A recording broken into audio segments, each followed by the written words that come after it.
Assalamualaikum warahmatullahi wabarakatuh. Halo sobat-sobat podcast.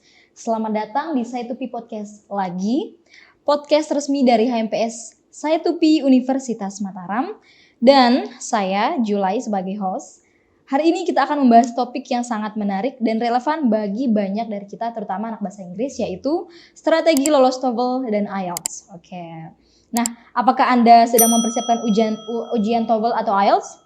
Oke, atau mungkin Anda hanya ingin tahu lebih banyak tentang bagaimana cara menghadapi tes-tes tersebut?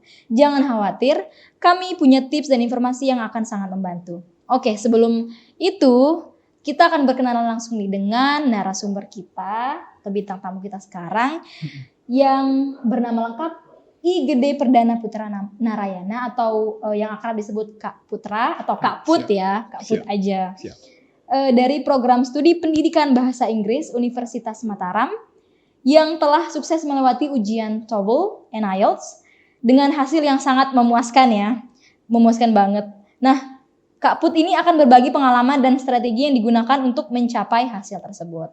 Tapi sebelum itu, saya akan membacakan background dari Kak Put itu sendiri ya, kayak apa sih yang udah dilalui gitu Kak Put ya, atau achievement beliau ini. Oke, jadi beliau ini lulusan S1 dan S2 jurusan pendidikan bahasa Inggris di Universitas Mataram dan beliau ini cum laude. Oke, dan beliau sempat menyebutkan IPK-nya adalah 3,97 ya guys. Oke, you don't have to be shocked ya. And pekerjaan beliau sekarang adalah mengajar bahasa Inggris di 3 lembaga berbeda atau yang lebih tepatnya kursus ya kayak mengajar kursus. Terus beliau ini pernah menjabat sebagai CEO HRDD di Saitupi tahun 2019.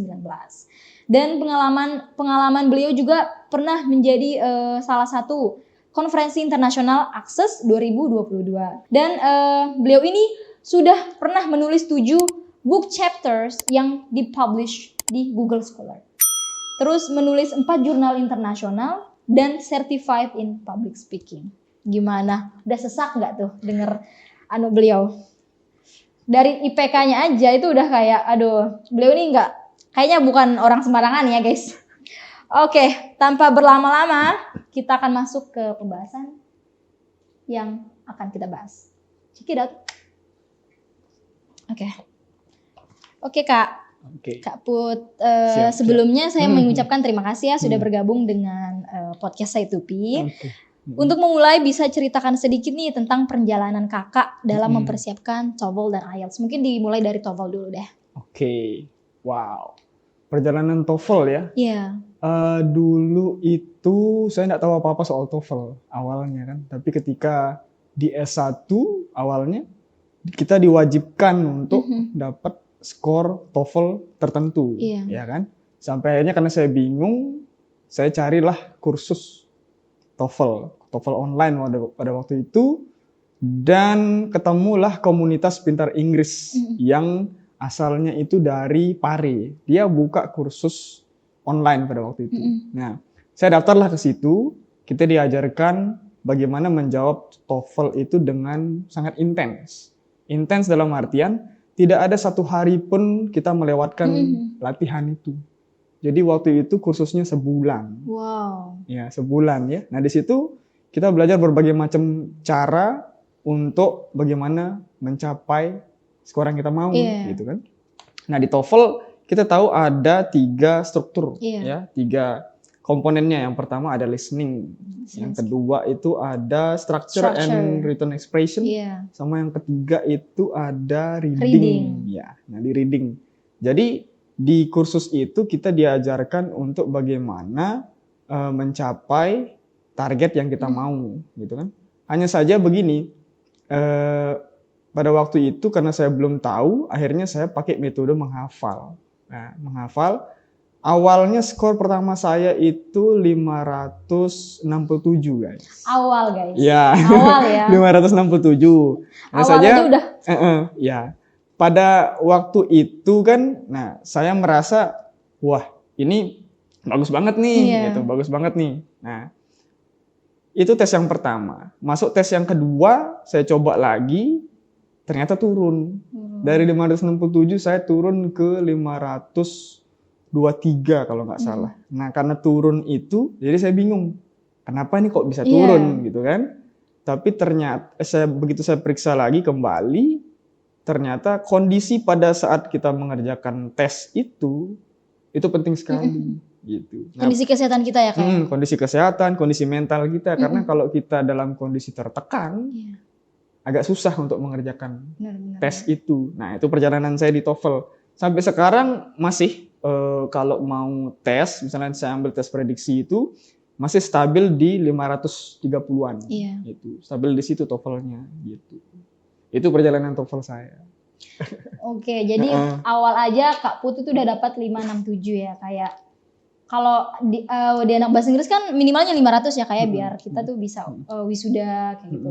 Dan beliau ini udah melebihi dari rata-rata ya. Dan turunnya itu pun masih dalam artian masih tinggi ya.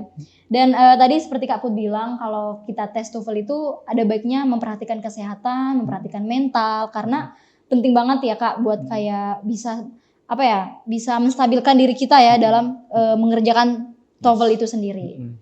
Oke, untuk IELTS Kak. Oke. IELTS. IELTS, ya. IELTS ini kan International English Language Testing System. Nah, sistemnya antara IELTS dengan TOEFL itu berbeda. Kalau di TOEFL tadi kita punya 3 komponen, ya kan? Ada listening, structure, sama reading. Tetapi di IELTS kita menghadapi tes untuk 4 skill dalam bahasa Inggris, ya. Listening, speaking, reading, dan writing. Nah, kalau misalnya di TOEFL itu kita masih menjawab soal dengan multiple choice, di IELTS kita diminta untuk mengisi langsung jawaban itu. Especially di khususnya itu di writing, ya, mengisi langsung. Kemudian yang listening itu kita mengisi langsung setelah mendengarkan gitu. Jadi sistemnya sedikit berbeda dari TOEFL. Nah, IELTS ini pun kondisi kita mesti prima juga pada saat mengerjakan tes, ya. Dan kita harus sudah familiar, kita harus sudah kenal dengan sistemnya. Sistem itu maksudnya bagaimana? Jadi misalnya menguji 4 skill tadi. Kemudian kita harus tahu setiap skill itu akan menghabiskan waktu berapa banyak. Ya, waktu berapa banyak kita harus tahu. Dan yang ketiga yang kita perlu tahu itu adalah apa sih sebenarnya yang diinginkan oleh si penguji atau tes tersebut gitu. Misalnya kalau di speaking itu kita diminta untuk berbicara dengan terstruktur, tidak banyak terbata-bata seperti yang begitu-begitu. Kemudian kalau di writing kita diminta untuk bisa menghasilkan tulisan yang logis, dan kemudian idenya itu masuk akal, gitu di situ. Nah, kalau di bagian listening dan di bagian reading kita diminta untuk menjawab sesuai dengan permintaan di soal tersebut, gitu. Nah, bedanya di sini yang paling jelas TOEFL itu komponennya hanya 3, sedangkan IELTS itu komponennya ada 4 itu, ya. Dan kita tidak bisa menggunakan semacam referensi dari luar atau pakai contekan pada saat tes tersebut, gitu. Tidak bisa, karena murni kemampuan kita. Seberapa banyak kita sudah menguasai sistemnya, cara writing, kemudian tentang soal manajemen waktu kita dalam mengerjakan soal itu. Itu pengalaman saya di IELTS gitu. Ya.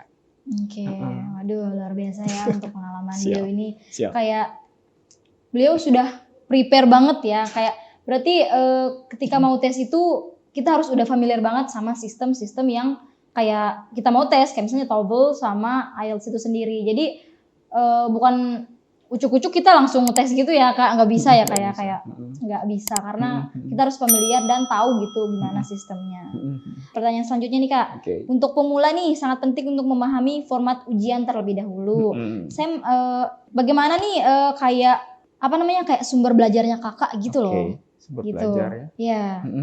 Kalau untuk TOEFL ya, di awal-awal dulu referensi saya adalah buku Longman. ya, buku TOEFL Longman, ada yang warna merah sama yang warna hijau Itu itu. zaman berapa Kak? Zaman ya, tahun berapa? Itu produksi 2001 apa 2003 itu buku lama itu ya. Nah, cuman sekarang banyak sekali buku-buku yang sudah update, misalnya seperti ada buku TOEFL yang warna kuning itu, saya lupa namanya ya. Ada buku TOEFL warna kuning itu terbaru. Kemudian ada juga buku Longman TOEFL yang terbaru, TOEFL ITP. Tapi selain dari buku, kita juga bisa cari sumber referensi itu dari internet. Apalagi dari website ITS-nya langsung. Di situ sudah ada ini soal-soal, contoh soal TOEFL yang asli, ya, TOEFL ITP gitu. Nah, sumber belajar saya selain untuk TOEFL, saya juga mengkonsumsi konten bahasa Inggris di luar TOEFL, gitu ya. Jadi sehari-hari itu kayak nonton podcast berbahasa Inggris, ya, membaca buku-buku populer yang berbahasa Inggris, itu juga sudah jadi kebiasaan. Jadi menurut saya itu juga mendukung, gitu, mendukung kita dalam menjawab soal TOEFL itu selain memahami sistemnya. Gitu. Itu sumber belajar saya untuk di TOEFL. Ya. Kemudian kalau IELTS secara umum di publik kita sudah bisa temukan yang buku IELTS Cambridge. Ya. Ada IELTS Cambridge itu versi dari yang pertama sampai versi kemarin yang saya temukan itu IELTS 17, IELTS 17. Ya, itu buku dari pertama sampai buku ke-17 itu benar-benar menggambarkan sistem IELTS yang asli di situ. Jadi kalau kita sudah bisa mengerjakan buku itu, kita berpeluang besar untuk bisa memahami sistem IELTS yang asli. Itu sumber belajar saya. Jadi dari buku bisa, dari internet juga bisa, dan mengkonsumsi konten bahasa Inggris. Ya, konten bahasa Inggris sehari-hari, menjadikan itu sebagai kebiasaan. Oke, ya itu. Ya, luar biasa sekali ya cara belajarnya Kak Put, karena kan bisa kita simpulin nih kayak dari TOEFL itu sendiri kan, apalagi sekarang kan zaman udah canggih ya, kayak bisa di mana-mana kita menemukan orang yang ngasih tips belajar TOEFL kayak gimana, atau ya sama seperti Kak Put bilang kayak nonton podcast atau semacamnya kan biar vocabulary kita lebih banyak ya kayak, dan ya kalau kita mau tes itu emang yang dibutuhin tuh vocabulary banget ya, banyak banget. Oke, itu bagus banget sih ya saran dari Kak Put, dan jangan malas membaca sih Kak ya juga ya. Karena ya zaman sekarang kan orang tuh prefer handphone ya, misalnya nih ada tugas aja gitu, kadang mereka lebih enaknya tuh foto gitu kan, daripada harus menulis gitu. Padahal sebenarnya rata-rata mereka tuh kayak cuma ngefoto doang tapi nggak pernah dibuka lagi gitu loh, karena kita juga gitu ya. Gitu. Oke, untuk tantangan selanjutnya pertanyaan selanjutnya itu ini sih Kak, tantangan. Pasti kan dari semua yang udah Kakak jalani gitu kan, dari TOEFL sama IELTS pasti ada tantangan yang mungkin Kakak make a deal with that. Coba jelasin, ceritain gitu Kak. Challenges atau obstacles ya, yang kalau di TOEFL itu saya pribadi tantangan saya adalah kadangkala device yang dimiliki tempat pada saat tes tersebut gitu ya. Jadi misalnya kalau di TOEFL itu kan contoh saja misalnya di section listening ya. Kita ekspektasi kita kalau kita tes itu alatnya ya, audio sistemnya itu ya, audio sistemnya itu akan menghasilkan audio yang mulus gitu kan, bisa enak didengar. Ya, jadi enak untuk mendengarnya. Nah, kendalanya biasanya di saya itu teknis semacam itu. Jadi kadang-kadang alat itu unexpected ya, nggak bisa diharapkan. Jadi kadang-kadang suara itu kemampuan kita ya, suara itu nggak begitu jelas. Itu satu. Yang kedua, kendala di saya kadang-kadang kalau di tengah-tengah tes itu kadang suka merasa pengen ke toilet gitu. Jadi sederhana sebenarnya kan. Nah, disitulah kenapa saya bilang tadi kita mesti memastikan kondisi kita total prima pada saat tes gitu kan. Karena kalau di tengah-tengah tes itu kita pengen kebelet ke toilet itu kan jadi mengganggu fokusnya gitu kan. Itu yang di TOEFL itu. Kemudian kalau yang challenge yang di IELTS adalah saya nggak pernah tahu topik apa yang akan keluar ketika Iya. misalnya di writing-nya ataupun di reading-nya itu kan. Nah, jadi ada rasa khawatir yang muncul. Khawatir ya. Nah, ada rasa khawatir yang muncul ketika mengerjakan tes itu. Nah, cuman hanya saja di sini kita diminta memang mengeluarkan kemampuan kita semaksimal mungkin untuk di tes itu kan. Jadi menggunakan kemampuan berpikir kita untuk menjawab soal itu selogis mungkin, apalagi di writing kan. Kalau di reading kita bisa usahakan untuk membaca cepat, ya, membaca cepat untuk menjawab soal-soal tersebut gitu. Nah, untuk menghilangkan kecemasan itu, cara saya pertama, saya sadar saya sudah belajar menyiapkan diri. Saya melakukan yang terbaik yang saya bisa mengerjakan tes itu. Nah, setelah itu pasrahkan hasilnya gitu. Karena hasilnya itu kan tergantung sama usaha kita gitu. Nah, itu challenge-nya di saya. Itu challenge pada saat mengerjakan tesnya ya. Tapi ketika sebelum misalnya pada saat preparation, pada saat persiapan, challenge-nya itu adalah bagaimana kita mengatur fokus kita pada saat belajar itu. Saya biasanya caranya time blocking. Apa itu, Kak? Ya, jadi time blocking itu misalnya pada saat kita latihan listening misalnya di tes aslinya membutuhkan waktu let's say 25 menit misalnya. Nah, pada saat kita belajar, kita atur juga waktu kita 25 menit supaya bisa merasakan suasana yang sama pada saat tes gitu kan. Jadi pakai HP-nya untuk atur timer. Bisa enggak nih saya menyelesaikan section ini dalam waktu sekian itu, 25 menit itu. Cuman ingat lagi, belajar itu state dependent, jadi bergantung sama kondisi kita. Kalau kesehatan kesehatan, mentalnya, fokus. Kalau misalnya pada saat belajar kita, setelah kita melakukan banyak kegiatan, belajarnya pada saat lelah, itu nggak akan masuk apa yang dipelajari. Benar. Itu pengalaman saya. Jadi pastikan energi kita punya energi yang cukup untuk menyiapkan tes tersebut. Itu challenge-nya di situ. Itu kalau saya. Oke, jadi dari tantangan Kaput itu sendiri lebih banyaknya itu berasal dari pribadi kita sendiri ya. Kayak misalnya kesehatan kita tuh harus stabil karena kan nggak etis gitu ya, kayak misalnya kayak kita lagi tes gitu tahu-tahu kita mau kencing terus mau minum apa semacamnya kayak gitu kan nggak etis banget. Jadi kayak preparation kita tuh harus mantep gitu ya, udah sebulat kayak. Nah, untuk ini Kak, bagaimana nih cara Kakak memanajemen waktu Kakak gitu? Misalnya pasti kan Kakak punya another activities gitu kan, kayak kayak tadi dibilang kayak anunya tuh sebulan gitu, terus itu tuh gimana nih, nggak ada libur kan sebulan itu pas Kakak tes TOEFL itu, latihan TOEFL itu gimana cara bisa manage waktu itu gitu Kak? Oke. Manajemen waktu. Kalau saya lebih ke istilah manajemen diri. Manajemen diri. Karena setiap orang kan punya waktu 24 jam. Porsi yang sama gitu kan.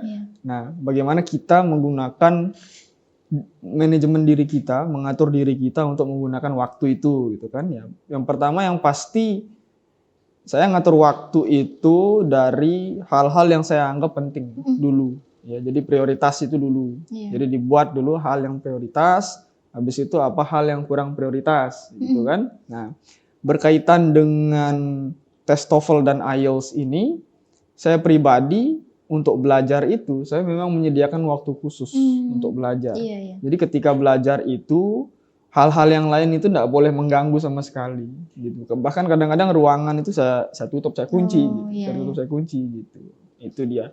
Nah, di sini kita perlu tahu nih secara pribadi, secara personal kita belajar itu enaknya kapan?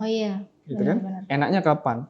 Enak di sini pengertiannya personal sekali karena ada yang lebih segar belajarnya pagi, ada yang enak belajarnya sore, malam, bahkan ada yang malam, gitu kan? Nah, jadi tentuin dulu kapan kita enaknya belajar itu. Nah, begitu tahu jamnya kita belajar, oke, misalnya saya mau belajar malam hari, jam 7 sampai jam 9 misalnya, anggap ya. Nah, usahakan sebelum jam 7 itu semua aktivitas lain yang sudah kita kerjakan itu tidak ada lagi yang belum selesai gitu. Misalnya apapun lah, pekerjaan rumah misalnya itu harus sudah selesai dulu ya. Makan harus sudah makan dulu. Nah, jadi setelah itu baru kita mesti fokus ke belajar itu gitu. Iya. Nah, manajemen diri saya di situ. Jadi pada saat belajar fokus kondisinya prima. Prima Iya. dalam artian kita tidak diganggu oleh apapun ya, suara-suara, kemudian tetangga, atau misalnya ini perasaan khawatir bahwa ini akan bagaimana ke depan, itu kita mesti lepaskan semua. Fokus total ke belajar itu. Gitu. Itu dia. Jadi pertama tadi poinnya adalah menentukan apa yang penting. Ya, prioritas itu. Prioritas dulu. Nah, setelah itu menentukan jam belajar kapan yang cocok untuk diri kita sendiri ya. Cocok dengan diri kita sendiri. Kapan dia pagi, sore, ataupun malam misalnya. Nah, ketika sudah menentukan jam ini, buat diri kondisinya baik dan fokusnya total di belajar itu. Kenapa saya bilang fokusnya total? Karena seringkali kita belajar di depan kita misalnya ada laptop atau ada buku ya, tapi begitu ada ponsel di sebelah kiri atau sebelah kanan, kemudian dia berdering begitu, nah itu pasti akan mengganggu di situ. Ting sekali doang, tingnya langsung distract ya. Notifikasi nih. Iya, notifikasi. Notifikasi nih gitu. Nah, jadi di sini kita perlu atur prioritas. Oke, tes ini penting buat saya, belajar ini penting buat saya, ini kesampingkan dulu gitu. Itu manajemen cara saya. Cuman tidak selalu berjalan sempurna ya, tidak selalu berjalan sempurna. Tergantung kita bagaimana memprioritaskan itu. Fokusnya mesti diatur. Gitu. Itu dari saya.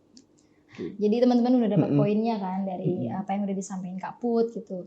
Jadi emang harus tahu ya, karena yang kenal diri kita sendiri adalah kita sendiri ya. Jadi untuk jam belajar kita yang nyaman buat kita itu kapan itu kita sendiri yang nentuin. Nah, untuk prioritas usahakan tidak ada hal yang lain mendistract jam belajar kita seperti itu.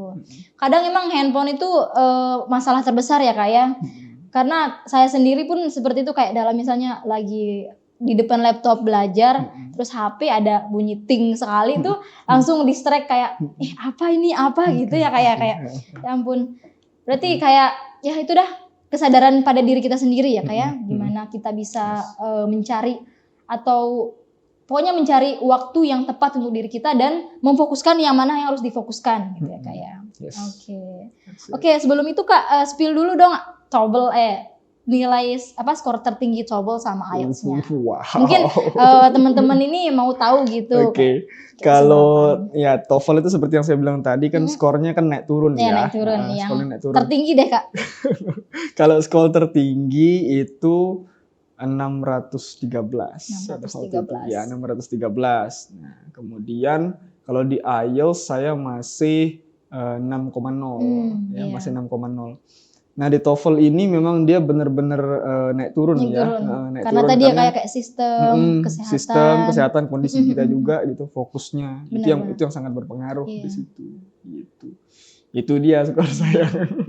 Luar biasa sekali ya guys narasumber kita ini. Waduh. Jadi untuk TOEFL sendiri udah 600 ya Kak ya. Karena kan tertinggi itu 676 ya Kak kalau nggak salah. Iya, 676. Enggak jauh beda lah dari skor tertinggi Kak Put.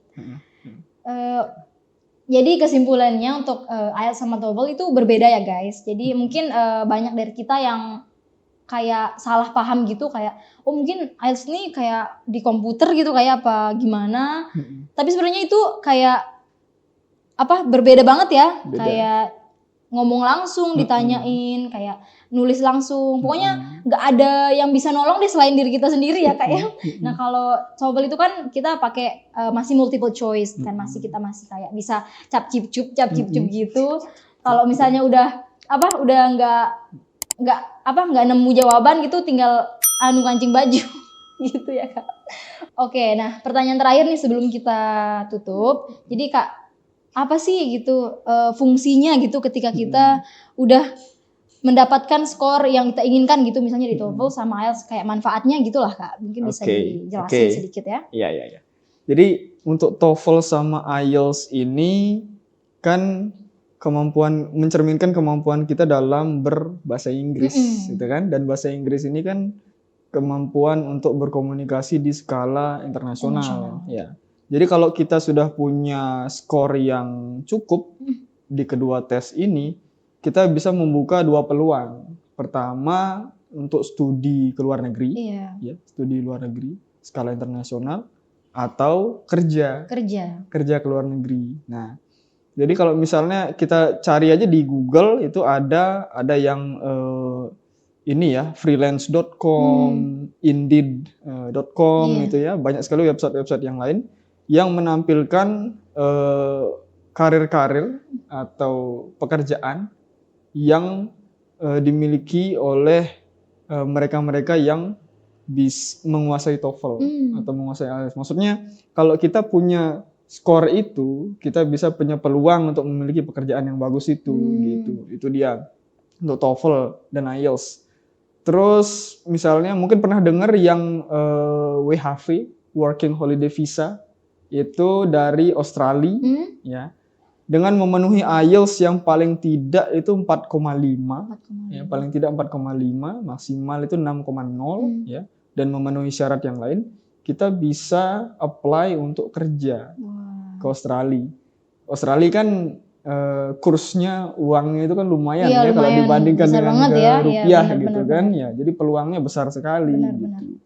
Nah, untuk menemukan ini untuk bisa apply program-program tersebut tentu kita mesti punya skornya sesuai dengan yang ditargetkan, yang diminta, yang diminta oleh lembaganya di situ kan. Nah, dengan TOEFL saja misalnya kita punya skor, anggap saja skornya katakanlah 550 misalnya. Nah, 550 ini sudah menjadi acuan bahwa kemampuan kita bahasa Inggris kita cukup baik gitu. Nah, untuk bisa kerja di perusahaan yang nasional skalanya, multinasional, itu banyak sekali yang minta kandidat yang bisa berbahasa Inggris ditunjukkan dengan TOEFL itu kan. TOEFL juga bisa membantu kita untuk memenuhi syarat studi lanjut, baik dalam negeri maupun luar negeri kan. Begitu juga dengan IELTS. Jadi kalau kita bisa bahasa Inggris, ya, bahasa Inggris sehari-hari, skor TOEFL-nya juga bagus, ya, ditambah dengan pengetahuan yang berkaitan dengan teknologi, ya, peluang kita untuk bisa punya studi atau karir yang berskala internasional itu besar sekali gitu kan.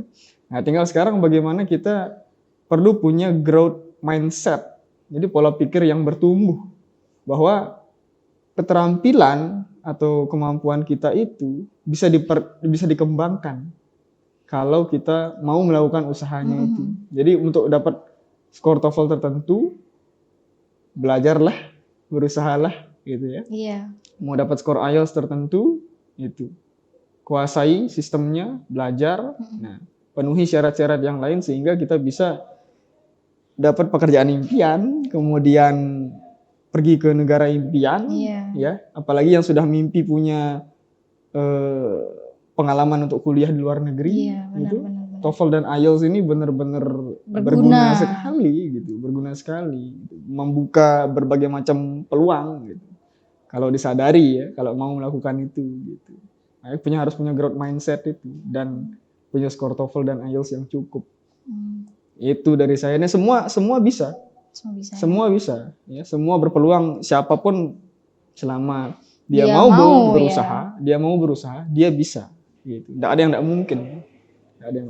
Oke, itu dari saya ya untuk peluang ya studi dan karir itu. Kegunaan dari TOEFL dan IELTS. Luar biasa sekali ya kegunaan TOEFL sama IELTS ini, kayak itu tuh skalanya internasional ya, kayak sekedar kita kerja ke Australia aja tuh butuh skor IELTS loh. Kayak karena kan terjamin juga ya kayak kalau hidup dan kerja di sana. Nah, luar biasa sekali ya untuk pembahasan kita kali ini tentang TOEFL dan IELTS. Dan ini nih kegunaannya tuh jangka panjang banget ya kayak kayak kerja dan pendidikan semacam itu penting banget. Oke, sebelum kita melanjutkan ke penutupan, ada satu hal nih penting yang ingin saya sampaikan. Dan dalam kerjasama dengan Badan Narkotika Nasional atau yang disingkat BNN, kami ingin mengingatkan kepada semua pendengar untuk hidup sehat dan bebas dari narkoba. Jika Anda atau seseorang yang Anda kenal gitu memerlukan bantuan atau informasi lebih lanjut mengenai pencegahan dan penyuluhan narkoba, jangan ragu untuk menghubungi BNN. Oke, sebelum itu ini nih Kak, pendapatnya gitu tentang narkoba ini gitu. Ada nggak sih tips-tips kayak kalau kita mau ngejar pendidikan itu. Itu Oke. gimana Ya. apa tanggapan kakak gitu? Ya, berdasarkan pengalaman saya ya, kalau kita melihat seperti ciri-ciri dari mereka yang sudah pernah menggunakan itu ya sampai masuk ke rehabilitasi ya untuk bebas dari penggunaan Iya, itu penggunaan ya. itu ya. Kan banyak sekali ya beritanya di YouTube dan segala macam gitu ya. Udah nggak kehitung gitu kayak. Iya, Nah, menurut saya mungkin mereka tidak punya pilihan lain gitu pada saat itu kan. Cuma di sini yang perlu kita tekankan adalah ketika orang punya tujuan yang jelas, tujuan hidup yang jelas ya, dan dia perlu energi, perlu mental yang sehat dan kuat ya untuk mencapai tujuan itu ya.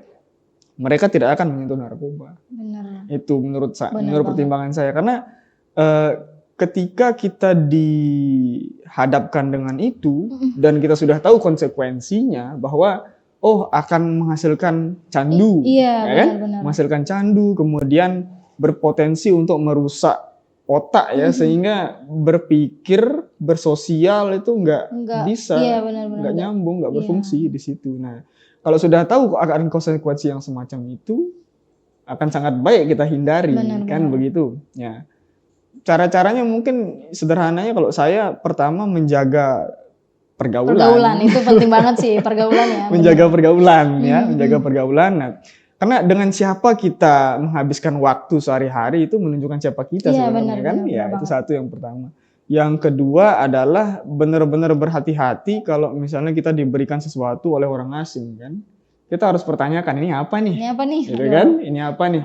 Kalau mencurigakan ya kita abaikan saja.